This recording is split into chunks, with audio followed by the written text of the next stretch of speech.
पाकिस्तान में रहने वाले पाकिस्तानी और ओवरसीज़ जितने भी हमारे पाकिस्तानी हैं और तमाम ही आलम इस्लाम के मुसलमानों को हज की मुबारकबाद देता हूँ, ईद की मुबारकबाद देता हूँ। और ईद उल ज़ुहा पाकिस्तान में रहने वाले तमाम ही पाकिस्तानियों ने आज मनाई है। और मैं ये समझता हूँ कि ये वो फरीज़ा है सुन्नत इब्राहिमी का जो हमें ये दर्स देता है कि हम अपने तमाम ही मुसलमान भाइयों का और उन्हें ऐसे मुश्किल वक्त में जिससे पाकिस्तान गुज़र रहा है उसमें तो बिल्कुल ही फरामोश और मायूस न करें।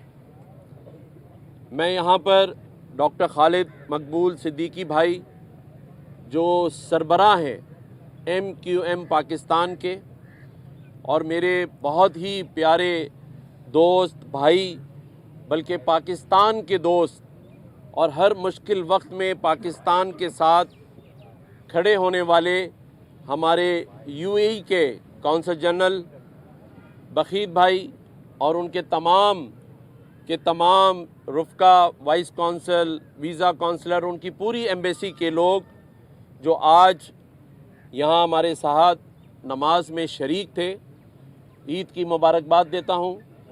UAE ने हमेशा हर मुश्किल वक्त में पाकिस्तान का साथ दिया है और उसकी हालिया मिसाल हमारा जो पोर्ट का KPT का जो पोर्ट था वो UAE गवर्नमेंट ने उसे लिया है। इससे दुनिया में एक ऐसा मैसेज गया है कि पाकिस्तान इन्वेस्टमेंट के लिए भी साज़गार है और UAE ने अपनी दोस्ती का हक भी अदा किया है। जैसा कि खालिद मकबूल सिद्दीकी भाई ने कहा कि मुझे गवर्नर खालिद मकबूल सिद्दीकी भाई ने और MQM पाकिस्तान ने नॉमिनेट किया। खालिद भाई ने जैसे कहा कि जो MQM की हिदायत थी और गवर्नर बनते वक्त जो डॉक्टर खालिद मकबूल सिद्दीकी भाई की हिदायत थी उसी पर मैंने अमल करते हुए अवामी तर्ज़ अमल को अपनाया और गाहे बगाहे मुझे डॉक्टर खालिद मकबूल सिद्दीकी भाई बताते रहे कि आपने क्या करना है। वहाँ IT के प्रोग्राम हो या गवर्नर हाउस आवाम के लिए खोलना हो या आज गवर्नर हाउस में आवाम के लिए ऊँटों की कुर्बानी हो और या आवाम के लिए आज गवर्नर हाउस में 20,000 लोगों का राशन हो, ये सारी हिदायत मुझे डॉक्टर खालिद मकबूल सिद्दीकी भाई गाहे बगाहे देते रहे हैं और बताते रहे हैं कि किस तरह आपने आवाम के अंदर रहकर आवाम का साथ देना है। मैं खालिद मकबूल सिद्दीकी भाई को यकीन दिलाता हूँ कि जब तक मैं इस मनसब पर हूँ आवाम के दरमियान आवाम के मसाइल हल करता हुआ ही नज़र आऊँगा। और मैं समझता हूँ कि आइंदा भी जिस को डॉक्टर खालिद मकबूल सिद्दीकी भाई कराची, पाकिस्तान और सिंध के लिए नॉमिनेट करेंगे, मैं समझता हूँ वो भी इसी तरह से डॉक्टर खालिद मकबूल सिद्दीकी भाई की हिदायत पर अमल करते हुए अवामी तर्ज़ अमल के साथ आवाम में नज़र आएगा।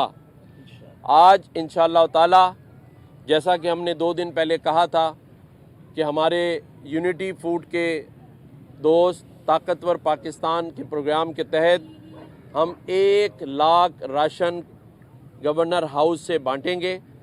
प्रेस कॉन्फ्रेंस में भी हमने कहा था कि वो ईद के दिन बांटा जाएगा। कल कुछ लोग उससे पहले ही आ गए। आप ये देखें कि इस शहर के अंदर जो हालात हैं, एक प्रेस कॉन्फ्रेंस के बाद कल 25,000 लोगों ने गवर्नर हाउस से अपना राशन कार्ड बनवाया। कुछ हमारे दोस्तों ने जो बाहर मौजूद थे उनमें 1-2 मीडिया के दोस्तों ने ये दिखाया कि लोग बाहर लाइन में हैं और उन्हें राशन नहीं दिया जा रहा। तो मैं ये कहता हूँ कि हमने पहले ही प्रेस कॉन्फ्रेंस में बताया था कि کہ پہلے رجسٹریشن ہوگی اور عید کے دن یہ راشن 20,000 دیا جائے گا، اور پھر ہر ہفتے جو گورنر ہاؤس سے یہ 20 ہزار راشن دیے جائیں گے۔ اور یہ جو راشن کارڈ بنایا گیا ہے، اس سے جو طاقتور پاکستان کا، اسے نادرا کے ساتھ کنیکٹ کیا گیا ہے رجسٹریشن میں، موبائل پر SMS آیا ہے، اور یہ انشاءاللہ 6 مہینے تک جو بھی یہ راشن کارڈ لے گا اسے ہر مہینے ایک راشن کا پیکٹ دیا جائے گا۔ تو یہ بھی کراچی اور پاکستان میں اور سندھ کے معاشی حالات کو دیکھتے ہوئے کیا گیا ہے۔ اسی طرح آج جو اونٹوں کی قربانی ہے، وہ بھی تمام کا تمام جو گوشت ہے وہ غریبوں میں تقسیم کیا جائے گا۔ ابھی ہم یہاں سے ڈاکٹر خالد مقبول صدیقی بھائی اور ہمارے UAE کے کونسل جنرل گورنر ہاؤس جائیں گے، وہاں ہم اونٹ کو نہر کریں گے اور اس کے بعد یہ سلسلہ چلتا رہے گا۔ میں یہ سمجھتا ہوں کہ ہم نے بہت کچھ اس شہر کے لیے کھویا ہے۔ یہ شہر جو روشنیوں کا شہر تھا، یہ شہر جو معیشت کا شہر تھا، اسے پچھلے 12 سالوں سے اگنور کیا گیا ہے۔ کراچی کے کسی کام کو کمپلیٹ نہیں کیا گیا۔ میں امید کرتا ہوں کہ جو اب میئر کراچی منتخب ہوئے ہیں، حالانکہ میں سمجھتا ہوں کہ یہ ان کے ساتھ زیادتی بھی ہے کہ یہ صرف بلدیہ عظمیٰ کے ہی میئر ہیں، کیونکہ صرف 30% کراچی ان کے پاس ہے۔ لیکن میری خواہش ہے کہ یہ کراچی کے میئر بنے اور کراچی کے بیٹے بنے۔ آج ان کو موقع ملا ہے۔ ہم یہ دیکھیں گے کہ اب ہمارے پاس، کیونکہ ہم سب کولیشن میں بھی ہیں اور سندھ میں پیپلز پارٹی کا میئر آیا ہے، اب ہم دیکھتے ہیں کہ کس طرح اور کس اسپیڈ سے کام ہوں گے، اور انشاءاللہ ہونے چاہیے، کیونکہ اب کوئی ایکسکیوز نہیں ہے۔ کراچی والے بڑے عرصے سے چاہتے ہیں کہ کام ہو۔ میں یہ سمجھتا ہوں کہ ہم سب کو مل جل کر اس شہر کی، اس صوبے کی اور اس پاکستان کی خدمت کرنی ہے۔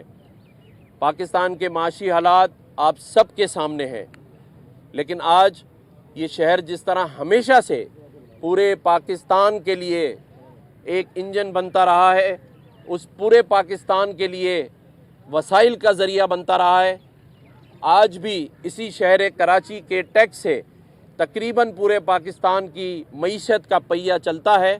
میری صرف ایک درخواست ہوگی کہ اس شہر کے لیے بھی کچھ کریں۔ یہ شہر اور اس شہر کے رہنے والے لوگ مایوس ہو رہے ہیں۔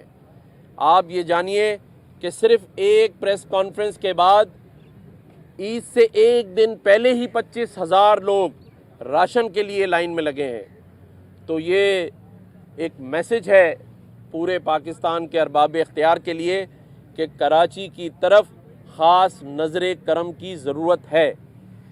میں ایک بار پھر یہاں میڈیا کے دوستوں کا، بھائیوں کا بھی شکریہ ادا کرتا ہوں، اور میڈیا کے تمام دوستوں کو میں عید کی بھی مبارکباد دیتا ہوں، حج کی بھی مبارکباد دیتا ہوں، اور خاص طور پہ اہلیان کراچی کو بھی عید مبارک۔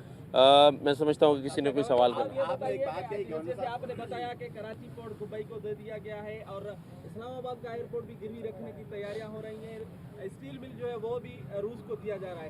اس کیسے دیکھتے ہیں، ملک کیسے چلے گا جب یہ چیزیں گروی رکھی جا رہی ہیں؟ عوام تو ملک کیسے چلے گا؟ میرے بھائی، گروی رکھنا ایک علیحدہ چیز ہوتی ہے۔ ہم نے یو ای نے ہمارے ساتھ آ کر اس پورٹ کو انشاءاللہ ترقی دیں گے۔ انہوں نے اس معاہدے میں اپنی طرف سے ہی یہ شک ڈالی ہے کہ نہ پورٹ کے کسی ملازم کو نکالا جائے گا، بلکہ اس میں انویسٹمنٹ کی جائے گی اور اسے اور مؤثر ترین بنایا جائے گا۔ اور میں سمجھتا ہوں کہ اسی طرح سے جہاں جہاں وفاق یہ فیصلہ کرے گا کہ کچھ چیزوں کو پبلک پرائیویٹ پارٹنرشپ میں ڈالا جائے یا باہر کے لوگ آ کے انویسٹمنٹ کریں، یہ اس وقت ضرورت ہے ہماری معیشت کو کھڑا کرنے کی۔ تو میں سمجھتا ہوں یہ ایک بہترین فیصلہ ہے، اور اس طرح کے اور بھی فیصلے ہونے چاہیے۔ آپ نے کہا کہ اس شہر کو اگنور کیا جاتا رہا ہے کیونکہ پیپلز پارٹی کی حکومت بھی، پر آپ دوسری طرف بھی کہہ رہے ہیں کہ مجھے توقع ہے کہ میئر جو ہے کام کریں گے، تو پیپلز پارٹی سے آپ کو امید بھی ہے، کیا کہیں گے؟ دیکھیں، ہماری مجبوری کہہ لیں یا خوش قسمتی کہہ لیں کہ پچھلے 12 سال سے پیپلز پارٹی برسر اقتدار ہے، اور मेयर भी उन्हीं का आ गया है, तो मैं उम्मीद ही रख सकता हूँ और इस यकीन के साथ रह सकता हूँ कि मुर्तज़ा वहाब कराची के ही रहने वाले हैं। कराची से उनको बड़ी उम्मीदें हैं। गो के मेरी जो पार्टी है उसको इस पूरे बल्दियाती इलेक्शन के ऊपर काफ़ी सवालात थे। इलेक्शन से पहले डॉक्टर खालिद मकबूल सिद्दीकी भाई कई दफ़ा गवर्नर हाउस भी आए और उन्होंने खदशात का इजहार किया और फिर वही साबित हुआ कि डिलिमिटेशन गलत की गई थी। फिर 10-1 का नोटिफिकेशन भी किया गया, लेकिन बदकिस्मती से MQM पाकिस्तान को बाइकआउट करना पड़ा। अगर मैं समझता हूँ, मेरी ज़ाती राय है, अगर MQM पाकिस्तान की डिलिमिटेशन वाली बात को मान लिया जाता तो आज एक गवर्नर सिंध की तरह ही MQM पाकिस्तान का मेयर कराची होता और वो भी रात दिन अवामी मेयर का मुंतखब होता और अवामी मेयर बन कर दिखाता। शुक्रिया आप सबका बहुत।